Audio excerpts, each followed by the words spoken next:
Are we going live right now? We're live. Okay, hi everyone. Welcome back to Houston.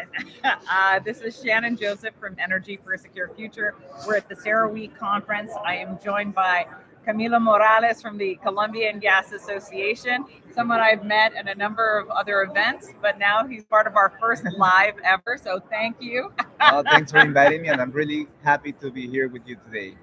Camilo, why don't you talk a little bit about your organization?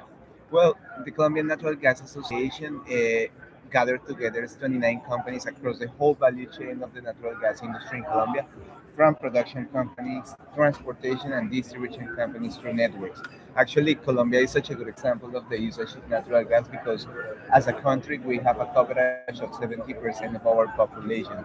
So mostly 36 million Colombians use natural gas every day in their lives. 36 million Colombians use it every day. You know That's amazing. what for? Mainly What?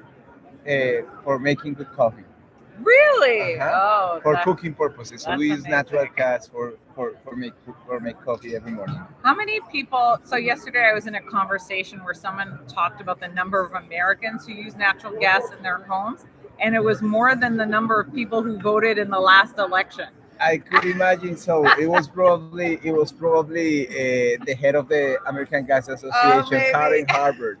Yes, we took that example as well for Colombia. And now that we are probably entering into a presidential election, so out of these 36 million Colombian people using natural gas, 12 actually are the number of people that elect a president in our country. Wow. So 3 times the people that vote. Yeah, people voted even more for gas, everyone. Camilo, my big takeaway here at the event has been, number one, gas isn't a transition fuel. It's a fuel we're going to need for a long time. It's a fuel that's important for household heat and for electricity in many jurisdictions.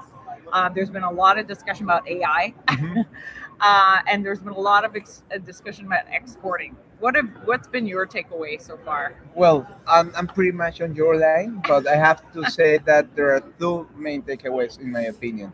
First of all, that we are shifting from an energy transition concept into an energy security concept. Absolutely. I think because of the crisis a couple of years ago in Russia and Ukraine, now the war in Iran, I think the governments are moving into the energy security policy more than the energy transition, which, in my opinion, create that complex situation towards the future because we do still need to protect our environment and try to keep the balance. Yeah. And in the other hand, the energy prosperity, I think in regions like South America and in Africa, we do still have this gap of access to electricity, and natural gas become this opportunity and the first door to the energy transition.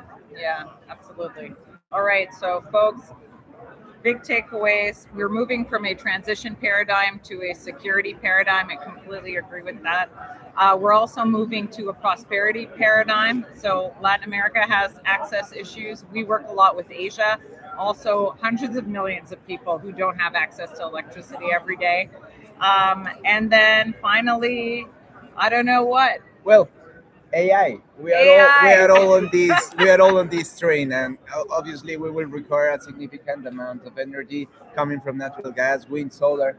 All sources are required for the future of the world. Absolutely. All right, Camilo, thanks so much for being on our first live cast. Thank you, Shannon, and we look forward to seeing you in some other spaces, Houston, Band, Vancouver, wherever the world of energy takes us. Absolutely.